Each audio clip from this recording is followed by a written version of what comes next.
वापस लो, वापस लो। संविधान पर सियासत नहीं चलेगी, नहीं चलेगी, नहीं चलेगी। संविधान पर सियासत नहीं चलेगी, नहीं चलेगी, नहीं चलेगी। हिंदू मुस्लिम सिख ईसाई अगड़ा पिछड़ा एकता जिंदाबाद, जिंदाबाद, जिंदाबाद। हिंदू मुस्लिम सिख ईसाई अगड़ा पिछड़ा एकता जिंदाबाद, जिंदाबाद, जिंदाबाद। इनकलाब जिंदाबाद, जिंदाबाद, जिंदाबाद। इनकलाब जिंदाबाद। जिंदाबाद, जिंदाबाद। मेरे दोस्तों और साथियों, अगर ये कानून वापस नहीं होता है, नुकसान सिर्फ मुसलमानों ही का ही नहीं, यहाँ के हर वर्ग का है।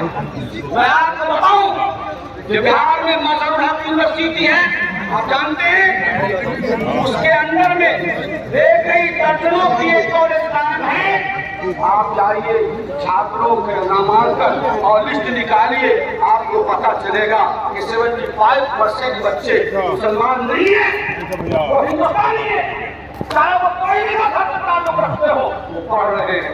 और वो ये कॉलेज अभी हम बोलते करबला के मैदान में, अगर वो जमीन खिसकती है तो नुकसान केवल हमारा नहीं, जहाँ के इंसानों का हो।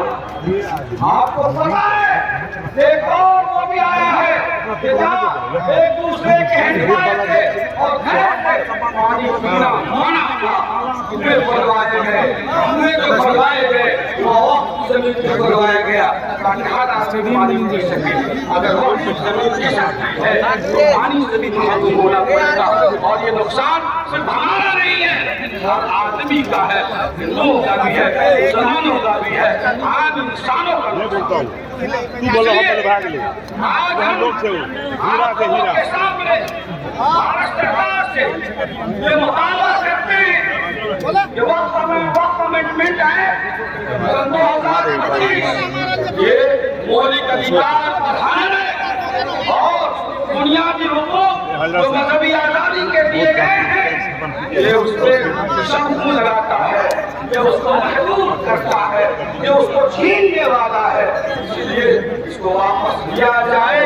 जैसे आपने किसानों के खिलाफ जो कानून बना था उसे वापस लिया है, इस कानून को भी वापस लीजिए। ये हमारा अधिकार है और हम आपसे बहुत ही दर्दमंद के साथ और विडंबना पूर्वक हम अनुरोध करते हैं माननीय श्री प्रधानमंत्री जी से आप कानून पर विचार करेंगे और इस कानून से न सिर्फ हम लोगों को बल्कि पूरे मुल्क को अमन और शांति का अवसर प्रदान करेंगे।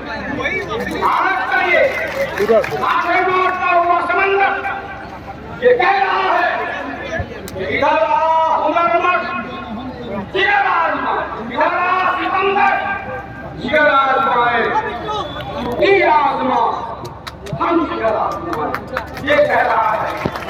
सिकंदर हुनर आजमाए, तीर आजमा हम जिगर आजमाए। आज हम साफ तौर पर ये बात कहना चाहते हैं कि हमारी लड़ाई न किसी मजहब से है न किसी हुकूमत से है।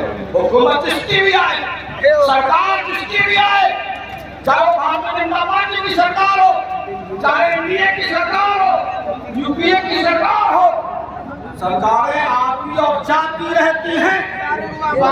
सरकार से कोई दुश्मनी है, सरकार जो भी है वो सरकार हमारी है, वज़ीर आज़म हमारे हैं, वज़ीर दाखिला और गृह मंत्री हमारे हैं। हमारी कोई किसी से दुश्मनी नहीं, न स्याही के दुश्मन न सफेदी के दोस्त। हमें आएगा दिखाना है, दिखा देते हैं। हम तो सिर्फ आपसे ये कह रहे हैं कि खुदारा आप ऐसा कानून मत लाइए जिससे लोगों का विश्वास संविधान से उठ जाए। और आप यकीन मानिए हम सरकार के इज्जत करते हैं, एहतराम करते हैं। वो हमारे वज़ीर आज़म है, हमारी जनाब है, इज्जत माब है, वज़ीर आला है, अच्छा ठीक है, हमारे लिए सर्वोपरि है। लेकिन ये बात आप यकीन मानिए कि ताज़ीम इक़्तिदार जरूरी तो है, मगर ताज़ीम इक़्तिदार जरूरी तो है, मगर इतना न सर झुका कि दस्तार गिर पड़े। हम दस्तार की कीमत पर कोई सौदा करने को तैयार नहीं। और मैं आज ये बात स्पष्ट कर देना चाहता हूँ इंडिया गेट पर जाकर पढ़ लीजिए, हमारे शहीदों के नाम लिखे हुए हैं जो मिट नहीं सकते किसी के मिटाने से। हिस्ट्री और तारीख नहीं मिट सकती। आप जाकर देख लो कि हमारी जो आबादी है उसके एतबार से सबसे ज्यादा बलिदान और कुर्बानी हमने दी है। वजह यह है कि हम वतन से मोहब्बत करने को अपने ईमान का हिस्सा है। लेकिन दुनिया ये बात भी समझे, जो कौम की धरती को आजाद कराने के लिए अपने खून का नजराना दे सकती है, ईमान और अपने दीन धर्म और अपने औकात की जायदाद की हिफाजत के लिए भी किसी भी तरह का बलिदान संविधान के सौपूर्ण आइन के तहत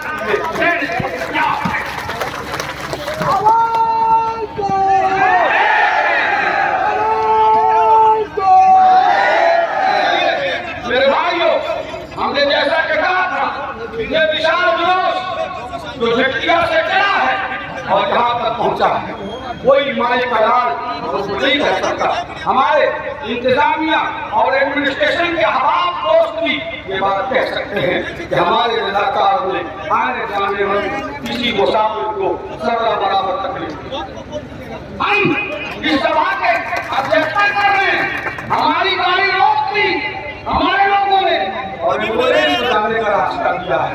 आज भी इंसानियत की जमीन पर है और इसी इंसानियत से इंशाअल्लाह एक इनकलाब होते की तकदीर को सांप्रदायिकता से साफ करेगा और एक आगे हिंदू मुस्लिम सिख ईसाई का नारा सच्चा होगा, सत्य होगा और हम सब जैसे देश को आजाद आया था जालिमों से, जाबिरों से, आतंकवाद से, चाहे वो पहलगाम हो या पुलवामा हो, एक बार फिर आजाद कराने की जरूरत आएगी। अपना नाम सबसे पहले शहीदों की लिस्ट में लिखाने को तैयार है और आप सब मेरे साथियों, मैं आपसे कहूंगा, लेकिन संविधान को बचाने के लिए हम सब तैयार हैं। यकीन मानिए तो किसी इनकलाब की आमद का इंतजार न कर, तो किसी इनकलाब की आमद का इंतजार न कर, जो हो सके तो कोई इनकलाब पैदा कर। और वो इनकलाब आज पूरा की जमीन से शुरू हुआ है। एक बार फिर चाहे औकात की बारी है, कल गुरुद्वारे की बारी हो, परसों हिंदू धर्म की बारी होगी। यकीन मानिए ये चीजें वो है जो यहाँ की माइनॉरिटी और अकलियतों के मौलिक अधिकार हैं, इसके साथ कोई खिलवाड़ नहीं होना चाहिए। मैं आपको बताऊं, ये भेदभाव फैलाने का इससे खराब बात और क्या हो सकती है। ये मस्जिद की कमेटी है, 2 गैर मुस्लिम भाई भी मेंबर होंगे, वक्फ में 2 गैर मुस्लिम भाई को मेंबर बनाओ।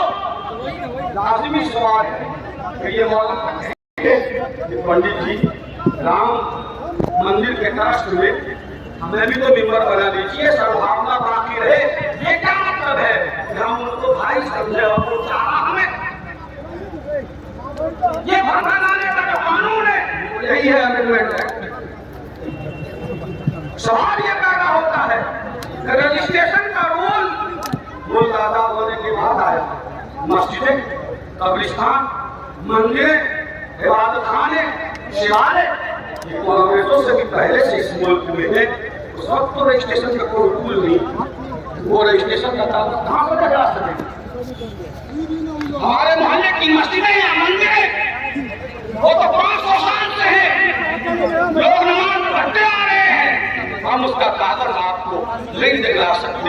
आप जो कानून लेकर आए हैं उसमें लिखा हुआ है कि अगर आपने कागज नहीं पेश किया है तो वो जमीन आपकी नहीं होगी, वो सरकार की जमीन। वाह तमाशा, गैर मजरूआ आम जमीन पर 100 साल से मेरे लिए विधायक जी ने घर बना रखा है। गवर्नमेंट को यह हक है कि वो बुलडोजर से जमीन को मकान तोड़ करके सरकार की जमीन ले सकती है, लेकिन वक्त की जमीन पर अगर 12 साल किसी ने इंक्रोचमेंट कर लिया और कब्जा कर लिया, आप कहते हैं कि उसके खिलाफ कोई केस नहीं होगा, तो जमीन उसकी हो जाए तो लूटो। मेरे भाइयों, आखिर पूरे मुल्क में पूरे देश के सैकड़ों आम जिनका संविधान पर यकीन है वो क्यों बेचैन है? वो इसलिए बेचैन है कि ये ऐसा कानून है जिससे संविधान में दिए गए प्रियम्बल में जो हुकूक हैं वो हुकूक नहीं बच सकेंगे। इसलिए एक बार हम फिर कहते हैं कि जिस सुकून के साथ आप आए हैं, जब ये सभा खत्म हो आप उसी सुकून के साथ, इंसानियत के साथ अपने घरों को लौटेंगे। आप वादा करते हैं इंशाअल्लाह। और जब हम आवाज दें ऑल इंडिया मुस्लिम मसला बोर्ड इमारत शरिया मिली तंजीमें, हम सब इसी तरह से इकट्ठा होने को तैयार हैं। यकीनन इंशाअल्लाह आप सबको सलामत रखें और हिंदुस्तान की जो गंगा जमुना तहजीब है, यहाँ के हिंदू मुस्लिम भाइयों की और जो मोहब्बत है, अल्लाह इसी तरह से कायम रखे। हिंदू और मुस्लिम का रद्दो बदल है, इधर आप जमजम इधर गंगाजल है, ये सारी जो घटनाएं हैं और जो फलसफा है इसको बाकी रखिएगा इंशाअल्लाह। हम लोग ऐसे ही हम एक बार आप सबसे फिर वादा लेना चाहते हैं, अल्लाह के दरबार में वादा कीजिए और हुकूमत वक्त को बताइए, बड़े प्यार से गुजारिश कीजिए, अनुरोध कीजिए माननीय प्रधानमंत्री जी से, प्रधानमंत्री जी आप जरा ऊपर वाले से डरिए और हम लोगों के भावनाओं का ख्याल रखिए। इसलिए हम कहते हैं कि वो कमिटमेंट है वापस लो, संविधान पर शपथ नहीं चलेगी। हिंदू मुस्लिम सिख ईसाई एकता जिंदाबाद, हिंदुस्तान जिंदाबाद, मधेपुरा जिंदाबाद, मधेपुरा जिंदाबाद। जिंदाबाद। अस्सलामु अलैकुम व रहमतुल्लाहि व बरकातुहू। शुक्र।